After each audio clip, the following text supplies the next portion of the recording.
On quiet Sunday mornings in Maplewood, the world seemed to move a little slower. Sunlight crept through half-drawn curtains, casting warm, sleepy stripes across the kitchen floor. Sarah Parker was standing at the sink, rinsing coffee mugs, when she heard the sound of gravel crunching under tires. Tom, her husband, was out back loading the truck for a fishing trip with his best friend, Daniel. They had been friends since high school, brothers in all but blood. Sarah had always liked Daniel.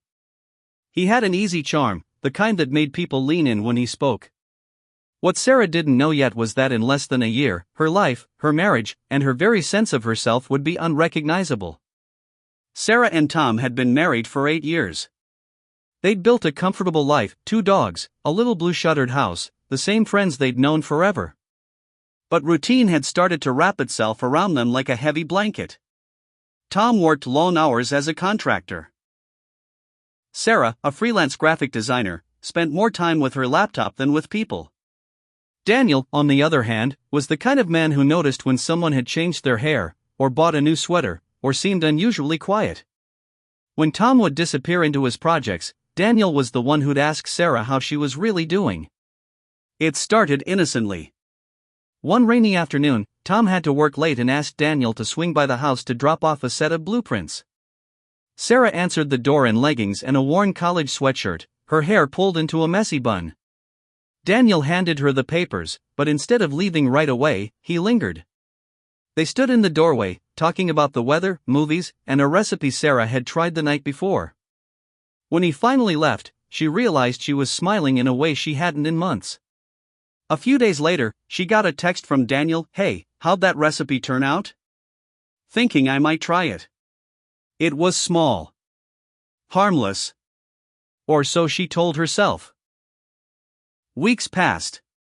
The messages grew more frequent. At first they were about cooking, TV shows, or books.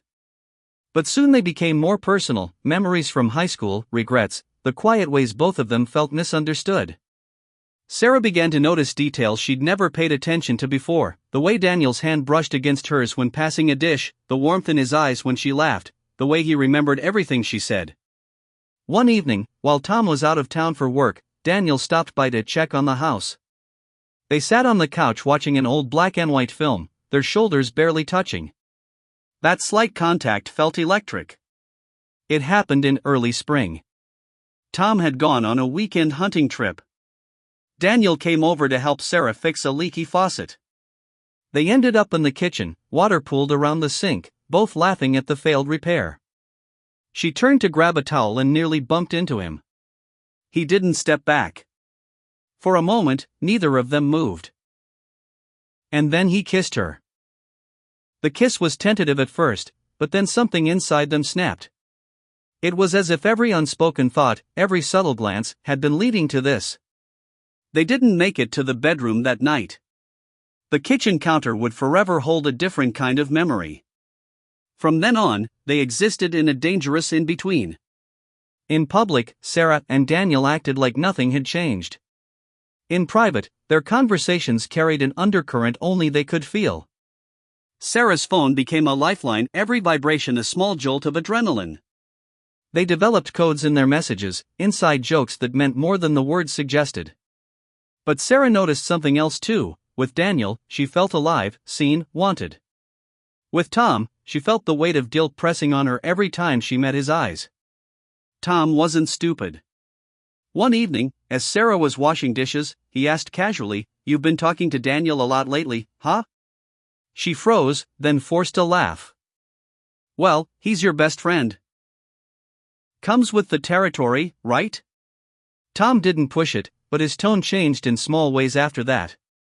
He started coming home earlier, glancing at her phone when it buzzed. Once, she caught him staring at her for a long moment, as if trying to solve a puzzle he didn't want to believe in. It was a Tuesday night when it all unraveled. Sarah was in the shower when she heard her phone vibrating on the bathroom counter. Tom, passing by, saw the screen light up. Daniel's name appeared, along with a message that left no room for doubt. She found Tom sitting at the kitchen table, her phone in front of him. He didn't yell. He didn't throw anything. He just asked, "How long?" The silence between her confession and his decision to leave was only minutes long, but it felt like hours. By midnight, he was gone, and the house felt impossibly empty. Daniel called the next day, but Sarah didn't answer. She didn't know what she wanted: comfort from him, or distance from the chaos. Tom refused to see her, speaking only through a lawyer. News of the betrayal spread quietly through their circle of friends. Invitations stopped coming. Mutual friends took sides. Sarah found herself eating meals alone, replaying every decision that had led her here. Months later, Sarah sat in the same kitchen where the first kiss had happened, staring at the empty seat across from her.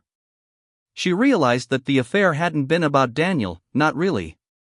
It had been about a hollow space inside her she'd tried to fill with attention, with excitement, with someone else's desire. She thought about calling Tom, about apologizing again, but some things, once broken, couldn't be put back the way they were. The sunlight moved across the floor, just like it had that first morning. Only now, the world didn't feel slower, it felt heavier.